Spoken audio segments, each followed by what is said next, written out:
Welcome. I am so happy to have with me Miss Felicia Chappelle. I first met this lady when they brought one Sunday in Birmingham to the Columbus Black Theater Festival. I think it was our fifth one. And I was so amazed at the way they were able to bring together such talented young people and adults.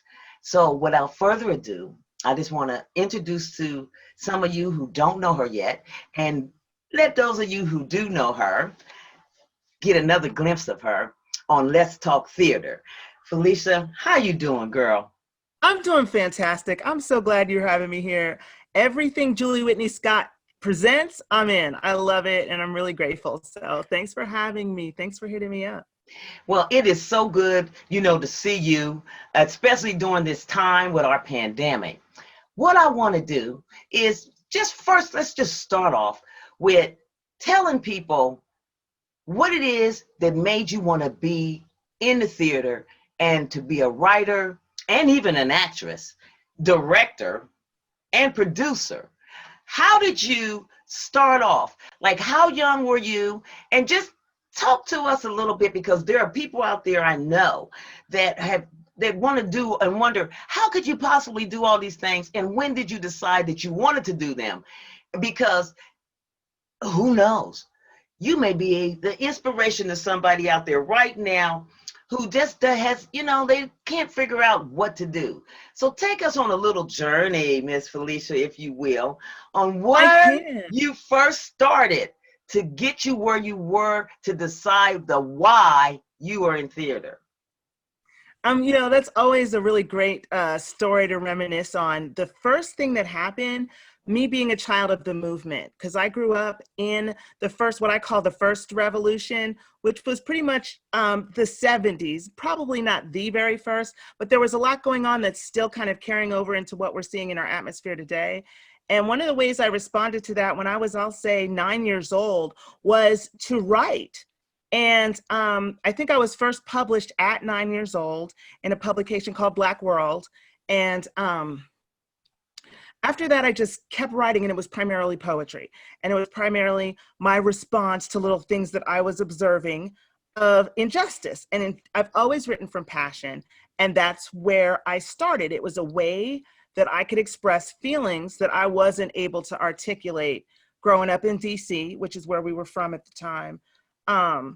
There just wasn't a lot of room to articulate feelings. I mean, we had hopscotch, we had, double dutch, we had a lot of stuff, but talking about our feelings wasn't really where it was around the way where I was from. So I just took to the pen and started journaling, started writing.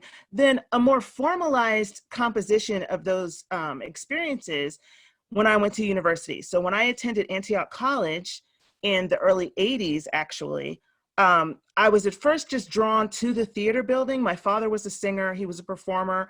He was in the military, in the Army as an Army issue band member and composer. And so when I got to Antioch, I first wanted to connect through the production element, the backstage element behind the scenes.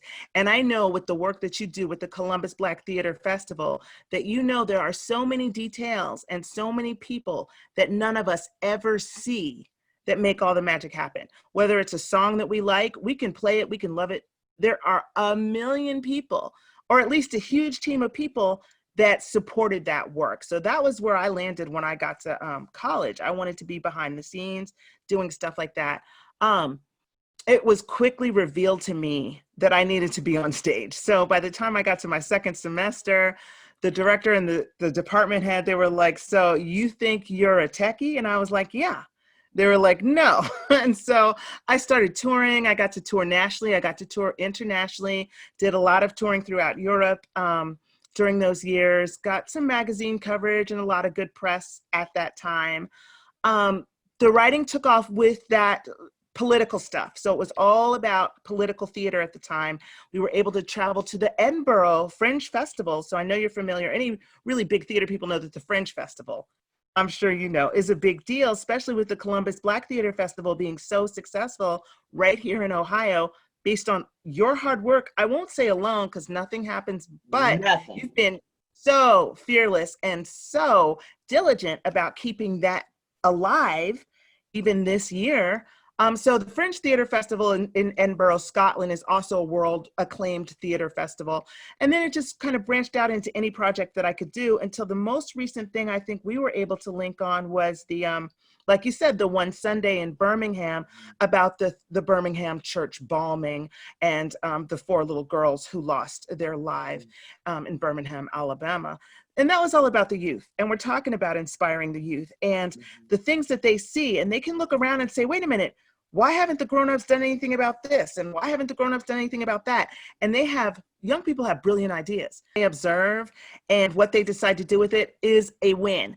So when children are looking for indicators, or young people are looking for indicators from the adult community, the fact of the matter is their instincts are on point. So when they turn that into art, there's nothing that can go wrong in that direction, you know? So I encourage anybody, if you believe you can do it, don't scratch your head and look to us. You really can do it. Pick up a pen, link with a friend, go to the library. Some of the libraries that are open have free equipment to record, audio, video, lots of stuff that you can use in the public library system. We're very fortunate in our whole region in that way. Mm-hmm. Dad, I want to piggyback off of something you were saying. You said you toured all over Europe in different places. Did you find it to be different, a different response to African American theater, or you as an African American actress there versus being here? That's interesting you say. There's a tendency. I was in London primarily for an extended residency. And I noticed that at the time in London specifically, there was more attention given to the arts across the board. The show that we brought was a political show. It was about apartheid South Africa. It was very recent after Nelson had been freed.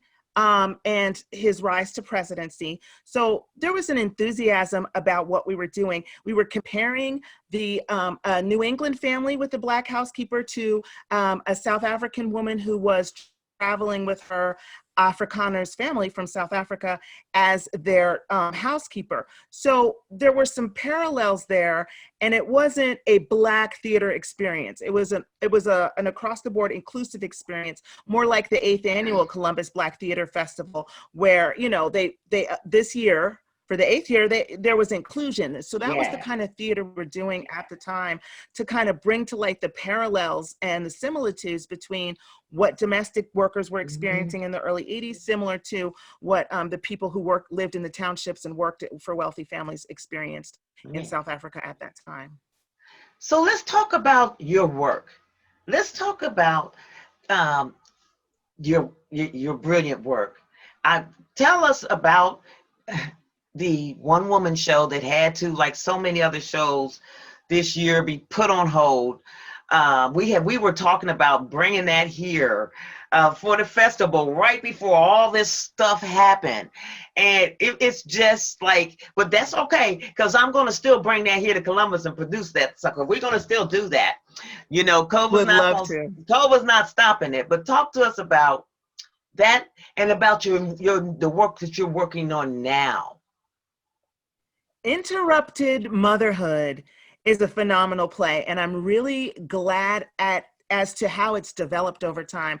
I work with a creative director primarily, and his name is Will Walker III. He's a military, and he's out of Washington, D.C. With that creative partnership, I'm able to kind of focus all of my talents in terms of acting, in terms of having written, designing it. I'm able to focus it because he has drive, and he has the ability to say, this is what makes a beginning and a middle and an end. This is what makes a solid piece of marketable art. This is what'll get you from where you are in your creative space to what the show business is. And so when we linked together on the show that I had, which was brilliant in and of itself, he was able to push me and push me and push me to take it to the next level, because it's always good to have an accountability partner. It's always good to have that outside eye. There is only so much we can do in a vortex, especially as a creative thinker. Creativity only takes you so far. Discipline is the vital next step. So with Walker, I'm able to have an accountability partner, an outside eye who can say, stop, go, that is working, that isn't working. So I don't get lost in the piece. But Interrupted Motherhood was starting to gain some leverage, was starting to gain traction on a touring schedule. I think Black History Month was our last show. We were scheduled to go out the week that everything got shut down for a show in Maryland. We were in Atlanta. I think was our show right before the shutdown. And we were received with phenomenal applause, just a lot of positive response came from Interrupted Motherhood. The story I wrote is of the disparity of single parenthood for this one woman and how she climbed out of that. It touches on so many themes. I had young people come up to me looking so bright-eyed. I didn't intend for young people to visit the show. At some of the shows, I said there was an age limit for young people. And when people called, I said, only if you have a sophisticated youngster. And I didn't say that for this show in Decatur, Georgia. And there were a lot of young people. They ran to me after with completely bright-eyed. That was a shocker for me because some of the material was harder. I always like to live in the up space when I deliver material. So I don't like to live in that. Yeah. Do you think that maybe the reason they were like that is because you were telling the story of some of their mothers? I very much learned a lot about, they needed an explanation for what they watched their mothers go through. Yeah. And I gave words to their observations, which I was feeling like this is to disclose between women and adults what that mental space feels like, what that hardship feels like. And when the victory comes, you don't remember. And everybody always says, oh, it all went so fast. Mm-hmm. Enjoy it now while they're young. And you don't remember any of the hardships, just like you don't remember how painful labor is or any of it. It just gets erased. I had men come up to me and say, I thought I understood what my wife or my partner or my lover went through when she was carrying our child. And I held her hand and I loved her. And today I saw that I didn't understand it at all. And I want to thank you. I had so many honeymoon faces leave the theater on couples holding hands. I saw a mother say, this was my mother-daughter day and we loved it. I had sons come up to me and say, I'm so glad I brought my mom. It was a really great experience. I'm looking forward to bringing those dates back. The show is not dead. It's ready to go. The one thing about that, and I'm glad you talked about how important it is as writers and artists, especially if we're going to act out what we write, that we have an outside person that helps us with that. Because and I know you've heard this before too, especially if you've ever had to fill in at a play or something or rehearsal for something that you wrote that somebody, when they're in six, or and people are looking at you like, well, you wrote it, and they don't understand. They're expecting you like, well, don't you know what you wrote? And so, you have to explain that I wrote it, I didn't memorize it, because as writers, we're, like you said, the word you use, we're into it. We're into the story. So you're into it. And so I think that was really good that you brought that up, that it's so important. And because I feel that way too. I feel that for me, even if it's my own piece, I prefer to have somebody else direct me in my piece so that they can keep me focused on the piece. Because like you said, the creative stuff is always working. So while I'm sitting here doing it, my creativity is saying, oh no, let's add that, or changing that, or looking at it, so we have to be disciplined. Like, no, it's already written. Now just bring that happens. That really does happen. Yeah.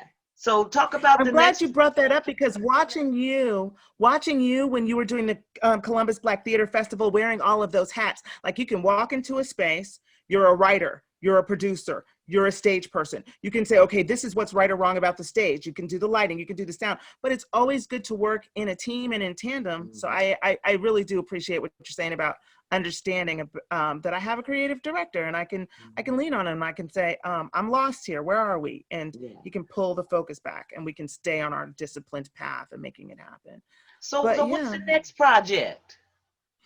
Well, when the tour dates got pushed back, I ended up in a creative space with no place to go. And as many of us in the art world and in the entertainment industry, that was a really strange space to be in, not moving. You know, I know you're in production all year long to make those the second week in July work. You stay in production for that all year. So I was in that lull just like anybody else. And I started audio drama podcast. I started writing these 10-minute flash fiction pieces.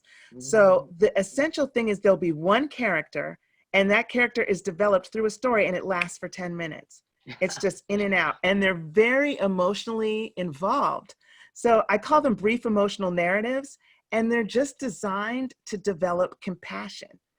So I'll give you an example. You know, when you see somebody and you have a bad interaction, they cut you off, you cut them off, you know, you bump into them and they drop their groceries, whatever it is, that bad moment, there are all kinds of ways we can take that. I was reading a book one time, and the guy said that he went into the ice cream shop and the children were running and running and running around. And he was thinking, God, this mother has absolutely no grip on her kids. And he was very vexed about it, trying to keep his cool. She's in line. She goes, we just came from the emergency room. Their father just died. So we're all a little in shock. And it just floored him forever. I never forgot that little piece of information. Yeah. And it came back to me when I started writing Faces on the Train. And now it's a podcast release, and it's on all the podcast streaming platforms. And it's really juicy. I'm very much enjoying it. What's the name of it? What's the name? Faces on the Train? Faces on the Train. Yeah, it's in English and Spanish, and it's streaming on Spotify, Apple Cast, Google Podcasts. You know, it's streaming. It's out there. All right, I have to make sure I see that. Yeah, I think I've got about 40 of them already edited and in the can, and I'm just releasing them every 2 weeks. And they're just brief narratives of emotional imagination where you can just go into another world and come back and have an idea of what someone you might have been in conflict was thinking. Compassion, just a little piece at a time. You know? Oh, that's so cool. I like that. Yeah. I like that. Yeah. So talk to me about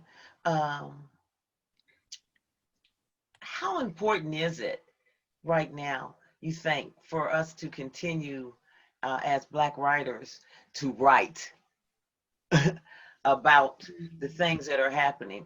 And do you see us doing that? And what I'm talking about is in relations to the systematic racism that's going on right now. Do you see an increase in that, or do you think that we are still the same place we were as writers? And because the writers write the words that the people act, produce, and those type of things. Do you feel that we, at this point, because like you said, you started out as a child, right smack in it. You know, right smack in it. And I was born right smack before it. I mean, you know, like I was right there in it. You know, the kid, I was pulled over by the police at 13 for calling myself marching down to Franklin Park, you know, to protest, you know, cutting school and bringing kids with me. And so it's, you know, I understand how you feel about that.